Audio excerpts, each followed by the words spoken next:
So the last time I saw my family online was about 2 or 3 hours back. I don't want to disturb them now because I guess their sleep is disturbed and their peace is disturbed completely. So I always wait for like the SMS or update or checking when they were online last time.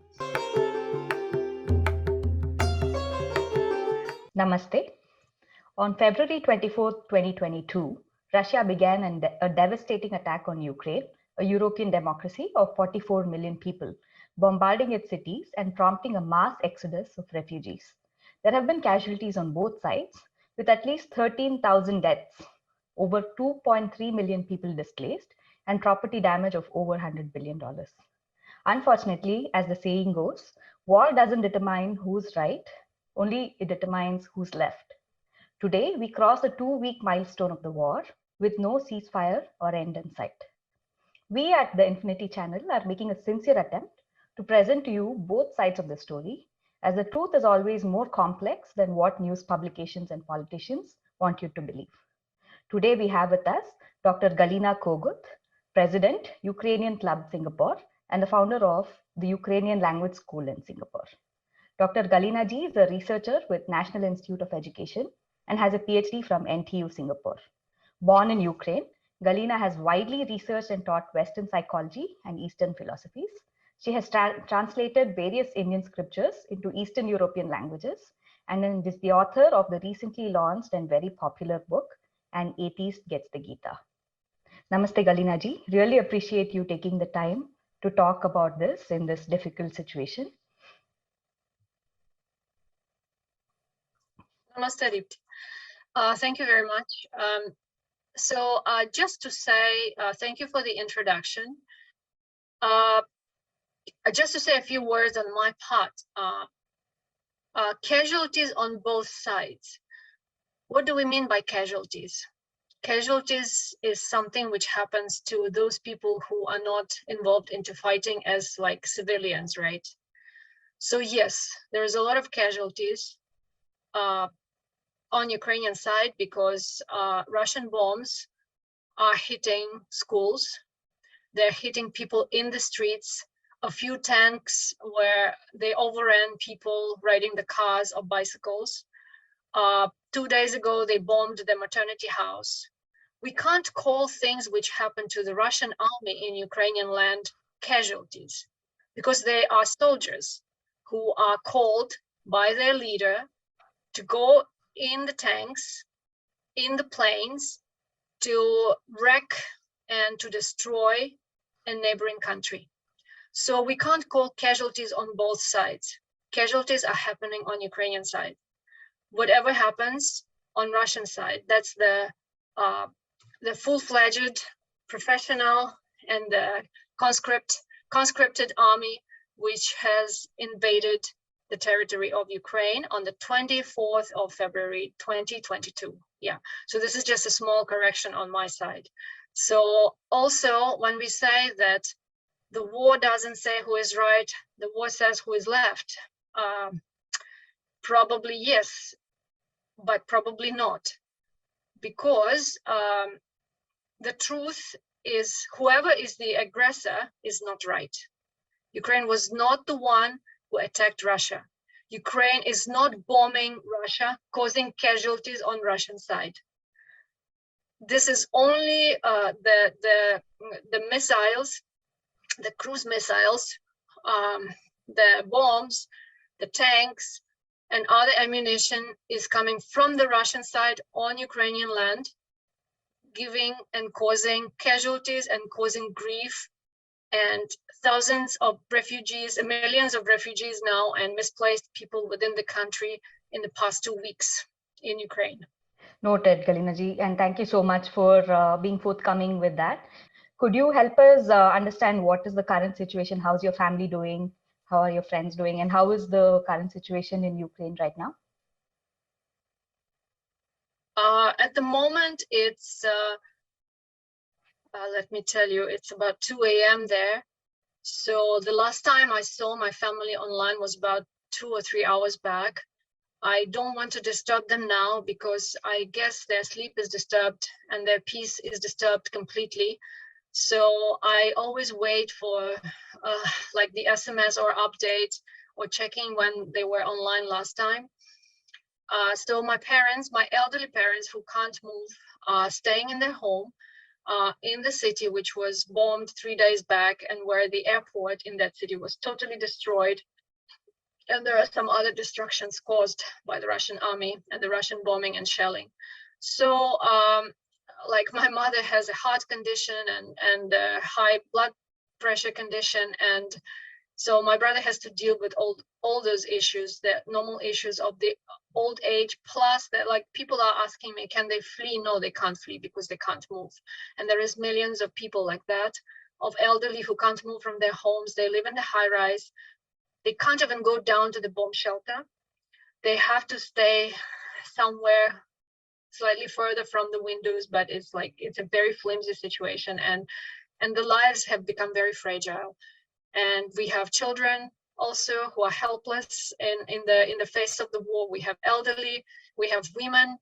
Like, as I said, the maternity house was bombed 2 days back.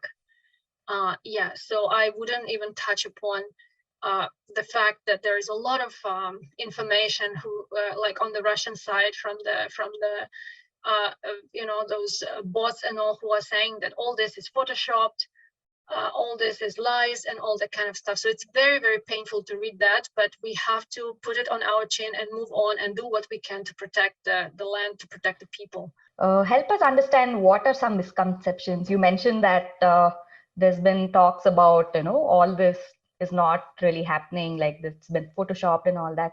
So help us understand, what are some of the misconceptions in the media about this war? Okay, I don't have, I mean, you see, I'm full-time, not full-time, because I also have my daily duties here and with my family, with my son, with my job also. So I put as much effort as I can in, like, helping and raising awareness and helping in donation drives and all. But I do follow some of the, snippets here and there on the internet and all. So the biggest misconception is that, and some of the so-called friends have been sending me those videos and all, that Ukraine is bombing itself. Ukrainian government and Ukrainian army is throwing bombs on their own people. Russian troops are not there, almost like, and also, like, things, when you see the photos, the pictures, it's not the first time I receive, like, those SMS attacks saying that, okay, this big crowd at the railway station is just photoshopped. It's one person multiplied, it's just a small picture multiplied by thousands, and that's how you see. They photoshopped this big crowd, and they just fake the information. And those women, it's one woman who's been photoshopped in multiple places and all this. And yesterday I was listening to the foreign minister of Russia, who was saying that they are not going to attack other countries, and they didn't even attack Ukraine. So, I mean, these blatant lies, which come from the very top of the of Russian government, and which is passed over to the brainwashed people who have made the television their guru, and they're listening to what the propaganda, what the television tells them. So these are some of the most common kind of, like, information attacks which I came across. There is much more, but I just simply don't have the time to follow all of them. Yeah, no, I can imagine that that's very frustrating as well. Not only are you going through suffering, you're having to kind of justify that this is actually happening. It's almost like gaslighting the people. So do you think the Western media is hijacking the news of the war and the Ukrainian voice, or do you think they're aligned with what the Ukrainians want to bring out as well? I guess the reputable channels like BBC, I mean, CNN to some extent, they're quite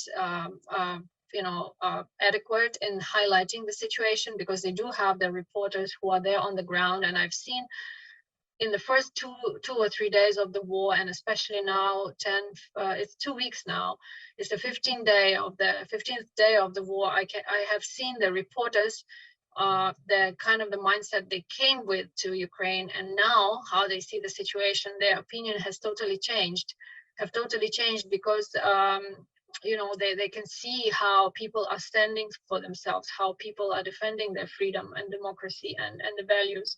So they came with the mind that, oh, okay, let's see, maybe we don't know, let's see what is going on here, these crazy people, what they're doing. But now they are absolutely changed. Their mindset has changed because of the heroism of the people. And we do have the refugees and all, but we also have those who stand for themselves in the territorial defense, and definitely the armed forces. Yeah. So wanted to touch upon a controversial topic. There has been a lot of news about the Azov battalion. What do you think about that? Is that a boogeyman, or do you have any thoughts on the coverage of that as well? I'm not an expert on all the armed forces and battalions in Ukraine. I know that this battalion was formed in 2014 during the beginning of the Russian invasion in Donetsk and Luhansk regions. So they have been very active in defending, in their defense against the Russian army. And I guess, I guess the main point that people say that this battalion, they're Nazis, they're anti-human and all that. But however, anybody from Russian point of view, from the point of view of propaganda, Ukraine is full of Nazis. No, they call them neo-Nazis. To me, I absolutely don't understand this term. To me, a Nazi is somebody who is, during the Second World War, their main point was to kill and prosecute the Jews. Of what I understand, if I know the little I know about the history, I mean, whatever I studied in school, and in the university. So the Nazis are those people who are fighting, who are trying to destroy the Jews. So what is neo-Nazis, I absolutely don't understand, because during the Second World War, a lot of Ukrainians, including my grandmother, she was giving shelter to 2 Jewish women for 1 week in her house in the basement, risking her life. And there was millions of Ukrainians who did that. So how we are neo-Nazis or how we are Nazis, I don't understand. I guess in Putin's and propaganda kind of view, anybody who is doesn't want to say that we are Russians, we are the same as Russians, Ukrainians and Russians are the same. Anybody who says that we are separate, anybody who says that we are independent, we just, get out of here. We have our own place, we have our own land. Anybody from their point of view is a Nazi. So in that case, yes, Azov might be Nazis, but I am not very competent to say about like all the details, but I mean, definitely they are defending Ukrainian land. So to me, anybody who defends women and elderly and children in Ukraine, I can't call them Nazi. I can't. Could you give us a brief history of Ukraine, maybe starting up from late 20th century, leading up to the 1991 separation, and then a little bit after that as well? Yeah, okay. So I mean, like you like, it's like new history, right? But it's very difficult to understand Ukrainian history, especially in relationship in our relationships with Russia, without understanding a little bit more, like going back to a few more centuries. So Kyiv, which is the capital of Ukraine, is going to celebrate 1,540 years this year. So it's an ancient city. If anybody was in Ukraine before, and I don't know when we are going to rebuild the country, if anybody is going to go to Ukraine and see the cathedrals which are there, standing there, it's like they're they are built in 10th century, 11th century, which is a long time ago. So apparently the cathedrals were built when the country had some money already to do that. You know, before that, the settlements, there were settlements around Kiev.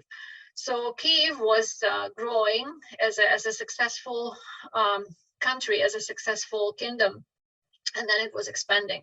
So it expanded, you know, like in those days, it expanded to the north also. So Moscow was only founded in like whatever they put in their history. I don't know how much I can believe in it now. So it was founded like 12 something. So while Kiev was already a settled, developed city, and the kingdom around it was settled, developed, Moscow was not even there. So, and definitely as it was expanding to the north, then like Moscow was growing, and also they were sort of like Nawabs under Mughals, you know. So it was Kievan kingdom. So Kiev is the name of the city, and then it was Kievan Rus. So Rus has nothing to do with Russians. It's the Iranian word which means people with a light brown hair, or reddish hair. So that's all it means. So I mean the kind of hair, you know, this is the people which the color of the hair they were named. So after that,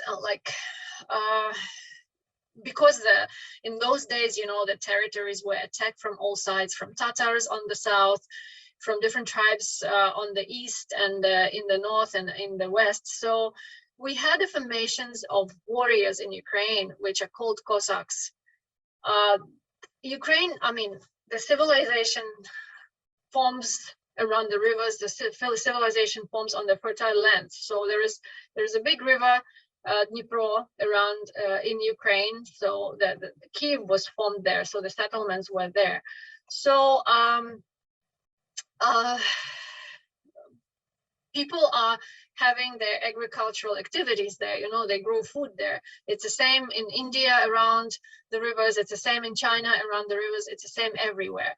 So those warriors, they were holding their agricultural settlements there. They were growing crops, they were doing things, they were raising their kids and all, but they also formed themselves, formed the groups to defend those lands. So in normal times, they will just lead their normal households. Then if there was the danger of other tribes attacking them, they would gather around Dnipro River, which goes into the Black Sea, and it was called Zaporizhia. And then they will have their battalions there, and they will train there to defend the country. So this is the Cossacks. So Cossacks appeared in about 12th, 13th, 14th century. And they were very powerful warriors, and they were even hired by other kingdoms to defend, you know, against whatever enemies was attacking. Then I think around 16th century, Russia, Moscow, it was not Russia then, it was Moscow Kingdom. So they grew in power, and they, you know, went against Kiev, and they sort of like, they were so powerful that they had a lot of disputes with Kiev and all, and then they started, by treachery and all, they started fighting with Kiev and all. So it came to the point that Cossackhood was actually abolished, and it was ruined by Catherine II.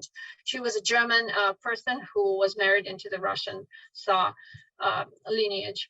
So she had destroyed Cossacks. She abolished it. She punished them. She sent them into exile and all that. So Ukraine there was a lot of fights between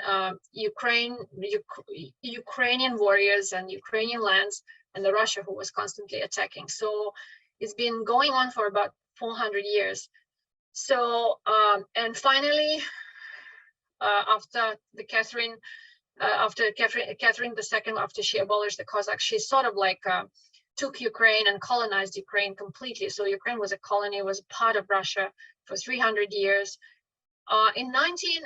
Ukrainian language was banned multiple times by the laws which were issued by Russia. Ukrainian culture was banned. Books in Ukrainian were banned.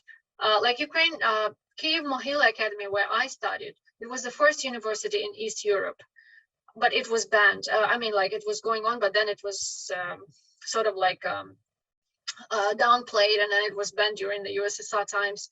But you see, like Cossacks were running on democracy. This is always their hetman, their headman. It was all elected by the democratic kind of voting and elections. So Cossacks and Ukraine has always been running. It's like traditionally it's democratic choosing of the rule and all. Whereas Russia has always been, worshiping their king and all that kind of stuff. So these are two different kind of mentalities from the very beginning.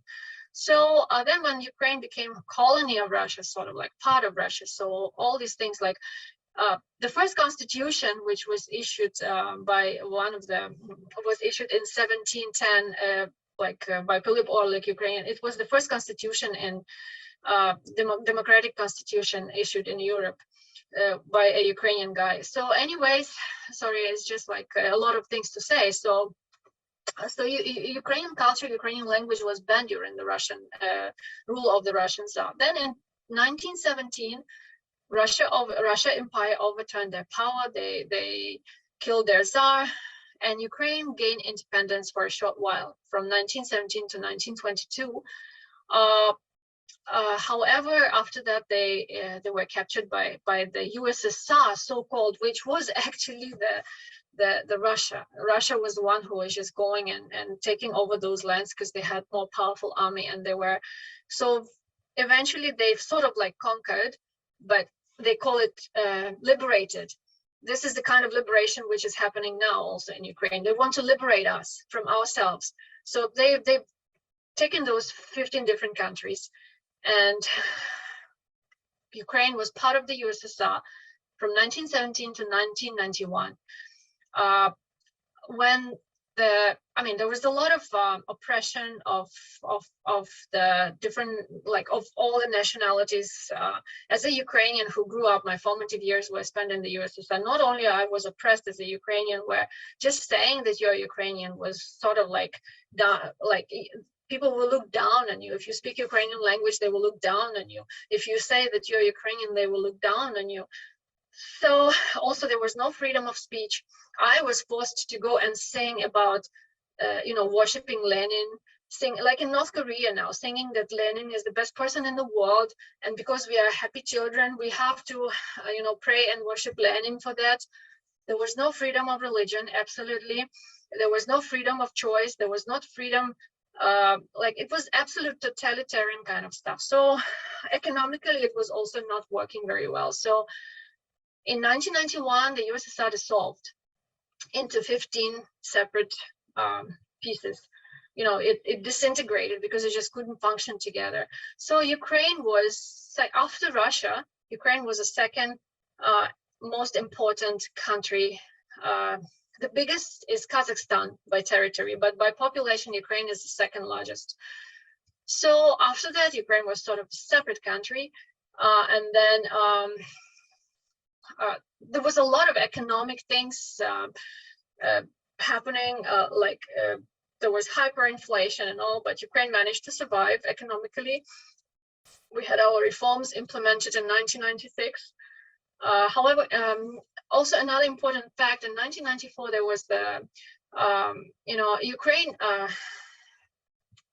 had the largest, I think the third largest potential nuclear weapon stock after the US and after Russia. So Ukraine was actually made to surrender all the nuclear weapons, and everything was taken over by Russia. So I think it was a conscious decision to make Ukraine do that, and we became the first peacemaking country in the world, which is okay, fine. But then the US, Russia, and the UK, they have sort of like in this memorandum, Budapest memorandum, that they were sort of like playing as a guarantors of sovereignty of Ukraine and the independence of Ukraine. And then the very country who was there in this agreement, in this treaty, they have breached the rule, and then they attacked, first in 2014, and then now full-fledged invasion in 2022. So but we have this long history of going against multiple attempts of Russia to put a puppet government in Ukraine. First time it happened in 2004 with the elections. I mean, we've always had democratic elections. People are choosing, people are voting for their leaders, and we've always had. Before that, we had honest democratic elections. In 2002, even though another president won, even though the people were casting the votes for another president, ultimately what happened is the result was that the puppet president won. So people went against, because like even my parents, they were at the elections, and then there were sort of like the volunteers who were counting the votes, and they could see that at their constituency, everybody voted for Yushchenko, but in the end, the results are Yanukovych won. So, and it happened all across the country, and people got really angry, and they said that we want the democratic, you know, this is not what we were voting for. So they went down to the streets, they went out to the streets, and they demanded that this has to be honest and democratic. So the Constitutional Court made their investigations, and they saw that the elections were actually falsified. So this was the first time, the first Maidan. Then the second time, 2014, what happened? Another president who was also democratically elected, but with the disclaimer that he was a puppet of Russia, but he was elected only because he promised that he will not change the vector of policy and economic vector, and then we will go into the association with the European Union. It's not that we want to be in the European Union or we are dying to be with America. It just happens that our values are in line with those values, democratic, freedom of choice values, not like the king worshipping Russia. So in 2014, again, what happened? This president, he signed off the association with the European Union, like with the perspective that one day Ukraine will become part of the European Union. But he got the money from Russia, I think $15 million or something, and he turned around 180 degrees and he canceled that. So when people heard that, they came out to the streets and they said, this is what you promised, why you don't keep to your promises? Plus the fact that he was utterly corrupt and all. So people were just protesting against,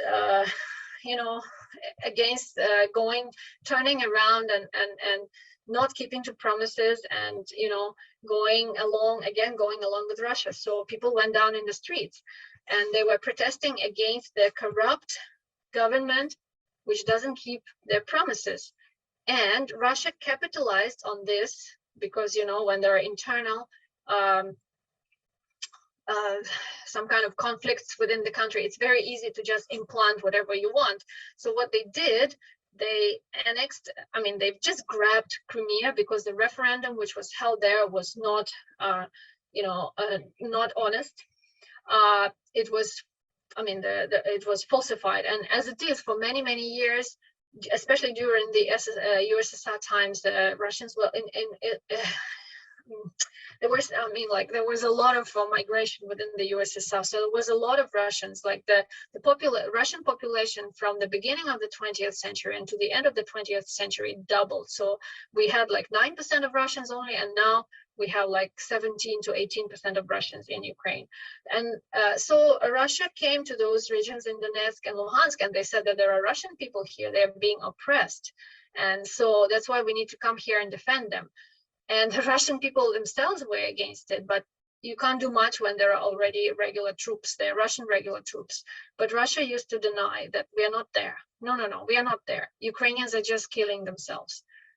However, and that war, which started in 2014, it was going on there in these two regions, and Crimea, of course, became, they've just stolen that part of land. So, and then in these 8 years, from 2014 until now, 2022, 14,000 people died in that war. And now, within 2 days, we also have thousands in losses. And on the 24th of February, Russia has openly announced that, okay, we are going into Ukraine because Ukraine is, they can possibly attack us. So they say that they don't want NATO to expand and they are defending their motherland. However, why do you defend your motherland on my motherland territory? You know, this is utterly unfair and this is not justifiable. Totally. Thank you so much, Galyna ji. That gives us good context. So it seems like Ukrainian culture at its core has been mostly democratic, and over the years, due to Russian invasion, there has been a totalitarian regime at certain points in history. But you identify as a Ukrainian with the core values of democracy, free speech, and hence the alignment with the West. What do you think about NATO? Like, did Zelensky do the right thing by trying to align with NATO, or could this have been averted by upholding the Minsk agreement?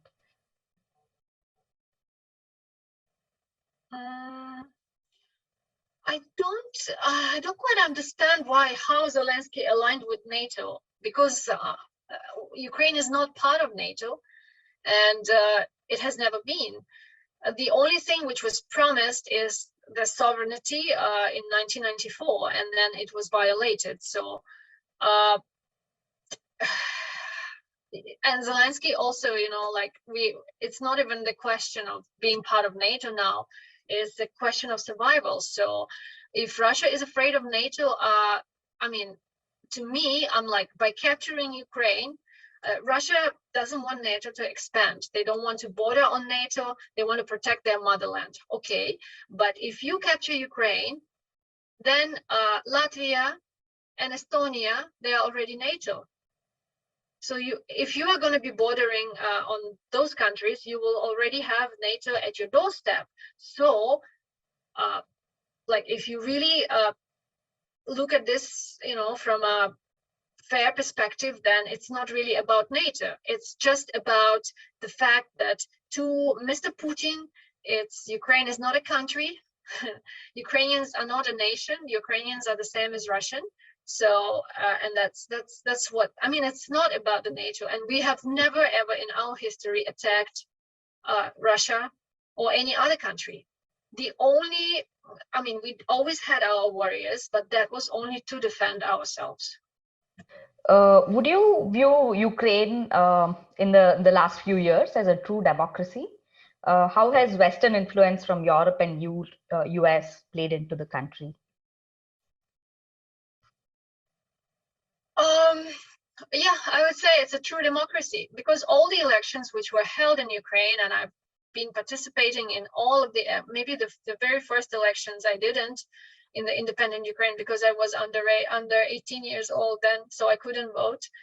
But I've seen my family voting and my friends, my elder friends voting, and so it was a democratic election. It was, and when there was the, you know, it was obvious that the sorry, that the results were falsified against the democratic you know, principle, then people came out and they told everyone very openly about it. So I don't think you need to have the influence of the West to, you know, to stand for your rights. It's a basic principle which is ingrained, you know, in the mindset of every Ukrainian. We want it fair. The principle of fairness is always there. If it's not fair, we go out and we announce it. We tell everyone about it, and we want it to be fair. So I've heard this discourse that in 2014, the Maidan was funded by America. In 2004, the Maidan was funded by America. I don't know how it was funded. All my family from all over Ukraine, because part of my family lives in the capital, in Kyiv, but I also have extended family living all over different cities. All of them came to Kyiv. They were just camping in my apartment, sleeping on the floor because there are many of them, and the house is small. And and there was many families like that who came to defend the fairness, the principle of fairness, the principle of freedom of choice. None of us was paid for it. None of them was paid for it. So it's I think what is said, it's I think these rumors can be spread only by those who don't understand what is the principle of fairness and the principle of democracy. If it is within you, you'll just go out on a limb no matter what and try to defend your view if you know that the truth is on your side. Do you think, Galyna ji, Russian presence pushed Ukrainians to kind of get a little bit support from other countries in the world that were aligned with democratic values and hence the West? Would you characterize it that way? If he pushed, if Russian pressure and aggression kind of pushed you to make allies with other countries that were aligned with the same values that you were aligned with, and hence Ukraine and the West formed a more natural alliance.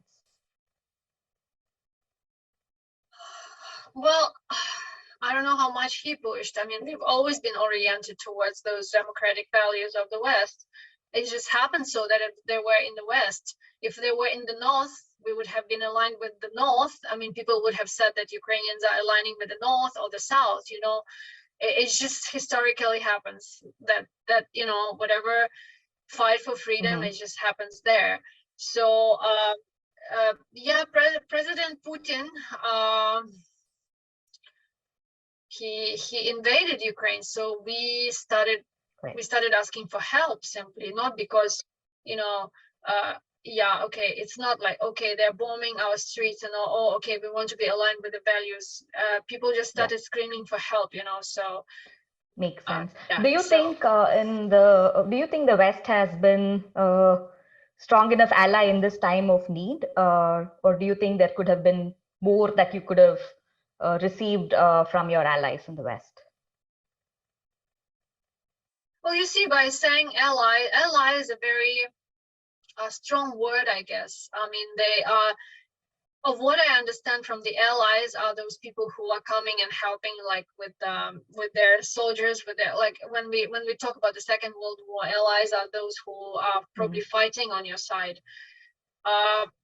They are well-wishers, they are supporters, but I wouldn't call them allies because none of them is fighting on Ukrainian land. We do have some, now there are some nationals from other countries who came on their own, out of their own effort to, I mean, whichever country's legislation allows them, that they just came to Ukraine with their experience to help, to fight.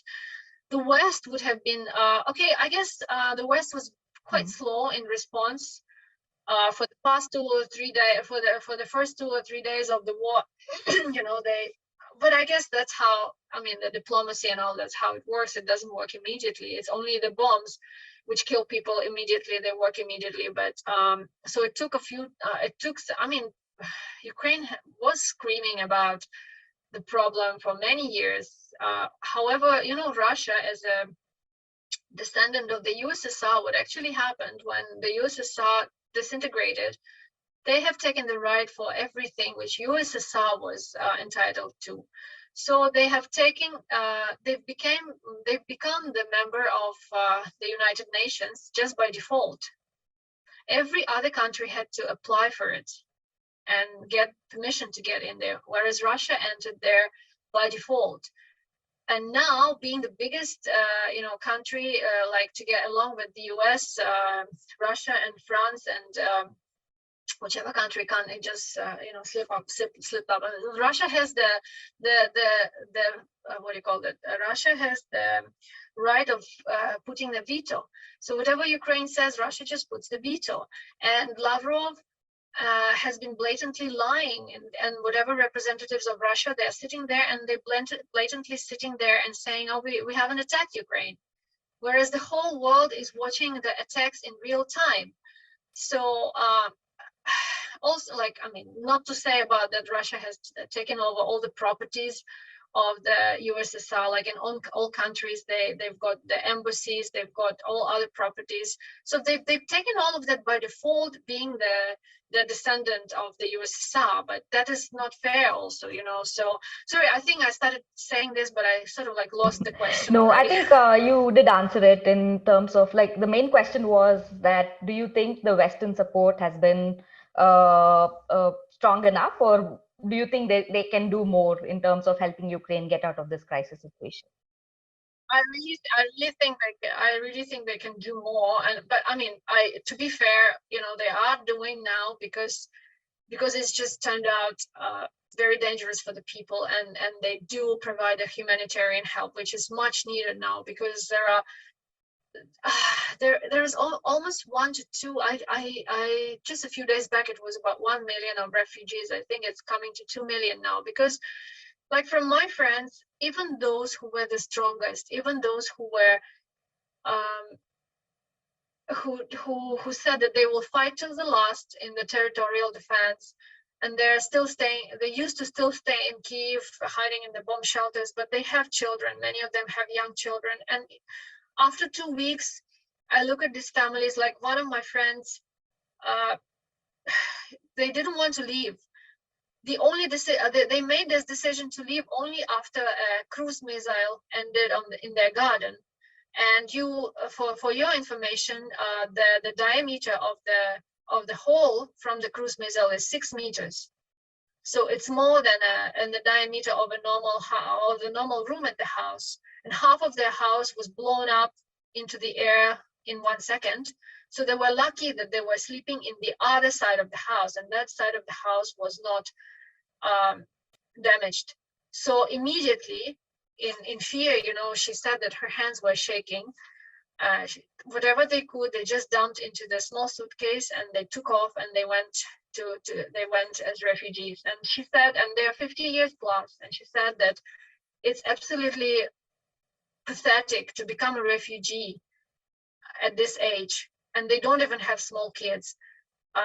And those people with the kids, another friend of mine, she took this decision just this morning, because her little boy, who is 3 years old, he woke up in horror in the morning, and he says, "Mommy, bombs, bombs, bombs." So she didn't want to leave, but she also took this decision to be a refugee. And it's not that people are leaving and they are happy about it. They are not happy about it. They are hoping that they can come back, but they say that this is what the people in 2014 who were fleeing Donetsk and Luhansk, they were also saying that we'll come back soon. But it's 8 years, so it's ruined lives. It's everything which they were living and doing for the whole of their life. They have to abandon that and become refugees. Pathetic, right? Many people have the sense of guilt because they are fleeing as refugees, and then they're not fighting and defending, but they have to do that for their children or for their elderly or for sick people. So yeah, that's how it is. It's very traumatic. I can't imagine like being in that position, having to choose between, you know, the lives of your kids and fighting for your motherland. It's an impossible situation to be in. Galyna ji, do you think dharma can help in some way? Dharmic view, how do you think it could help find common ground and you know, help with this situation? Well, you see, as for when we are speaking about dharma, dharma is doing what you're meant for, right? Pursuing your inner nature, your qualities, right? So however, it also comes with the underlying values, right? So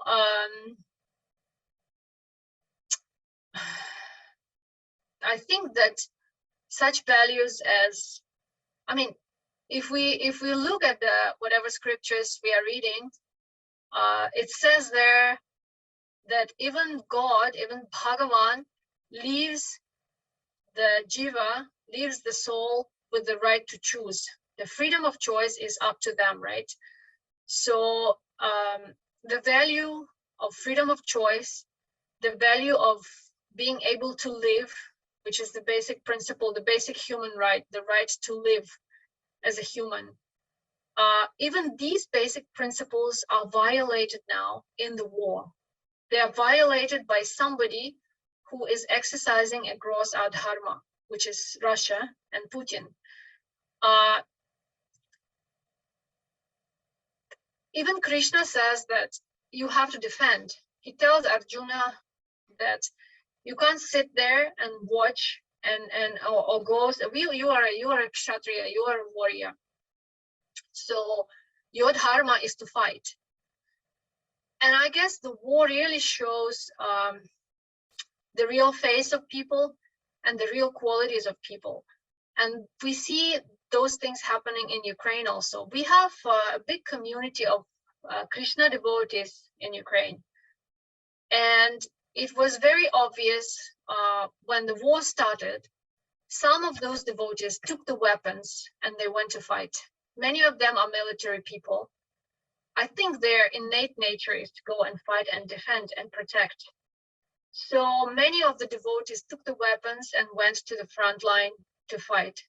However, many devotees took up the mission of doing the Food for Life, for example, which is also another program by the devotees. So they're being there, I don't know, whatever Varna it is, but it's, I don't know, maybe it's not a Kshatriya Varna, it's something else. So they feel that they're more useful there. There are also the devotees who took up the, the educational side, the informational side, like my friend, she used to work in a Gurukul as a teacher. So she's now like the main point of providing the information, and also people naturally took to these, to whatever their qualities permit, they took to this. But they're all of us, we are defending dharma, which is the principles, the overlying values and principles of freedom of choice, fairness, and the right to live in a human form, and also like there's a lot of people who are saving even they're not even leaving their animals behind. They're trying to save the dogs and the cats who are being abandoned. So I think Ukraine is defending the dharma now, for the principles of dharma, because if everybody closes their eyes and if they're trying to crucify one of the countries, like what happened with Chamberlain, it's inevitable. If it's like Krishna says in Bhagavad Gita, if you don't fight now, the gross dharma is going to spread.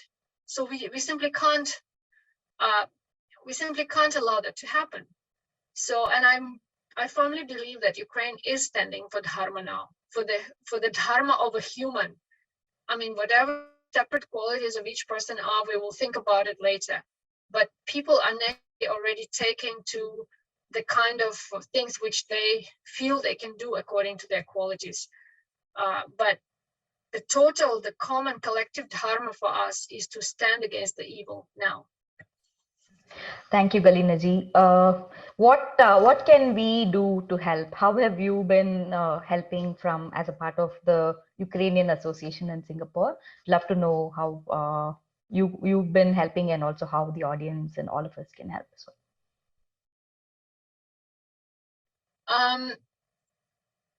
We have been very active in raising the awareness about the situation, providing the true information as much as we can, true updates. We have started this webpage, which is called Humans from Ukraine. So I mean, you can just hit that on the internet, and it's a Facebook page. So there are the recent updates with the most recent information there. And we also have the donation drives. I've been involved into that as along with many other activities.